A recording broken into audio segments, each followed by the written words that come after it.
దేశమంతా 78వ స్వాతంత్ర దినోత్సవ వేడుకలు ఘనంగా జరుపుకుంటోంది. వాడవాడలా మువ్వన్నెల జెండా రెపరెపలాడుతోంది. వేడుకల్లో భాగంగా భారత జాతి పులకించిపోయింది. ఇంతటి మహత్తర రోజున విశాఖ సాగరంలో మరో అద్భుతమైన దృశ్యం కనువిందు చేసింది.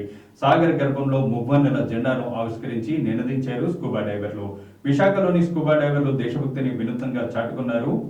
మువ్వన్నెల జెండాను సముద్ర గర్భంలో ఆవిష్కరించారు. 78 ఏళ్ల స్వాతంత్ర దినోత్సవ సందర్భంగా 78 అడుగుల లోతు సముద్ర గర్భంలో జాతీయ జెండా నీటిలో రెపరెపలాడింది. మాజీ navy submariner scuba instructor Balaram Naidu నేతృత్వంలో 4 సభ్యుల బృందం ఈ గంటను సాధించారు.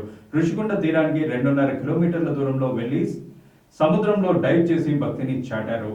లహారవో తిరంగా నినాదంతో ఈ కార్యక్రమం నిర్వహించారు. ఈ స్వాతంత్ర దినోత్సవ వేళ భక్తితో పాటు దేశభక్తిని, పర్యావరణ పరిరక్షణ, ప్లాస్టిక్ విడుదల నుంచి సముద్రాన్ని కాపాడాలంటూ పిలుపునిచ్చారు. దాదాపు అరగంట పాటు సముద్రంలోనే జాతీయ జెండాతో ఉన్నారు.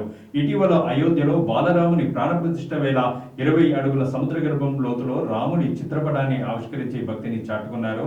స్వాతంత్ర దినోత్సవ సందర్భంగా దేశభక్తితో పాటు పర్యావరణ పరిరక్షణ అనే నినాదంతో ఈ కార్యక్రమానికి శ్రీకారం చుట్టారు. ఈ మొత్తం కార్యక్రమానికి దాదాపు 2 గంటల సమయం పట్టిందని, సముద్రంలో అరగంట పాటు జాతీయ జెండా ప్రదర్శించామని బలరాం నాయుడు వివరించారు. జాతీయ జెండాను తీసుకెళ్లడం, సముద్రంలో 78 అడుగుల లోతులో ఆవిష్కరించడంతో పాటు అక్కడి వరకు స్కూబా డైవింగ్ కిట్లతో వెళ్లి ఈ అద్భుత ఘట్టాన్ని కెమెరాలో షూట్ చేయడం మరో విశేషం.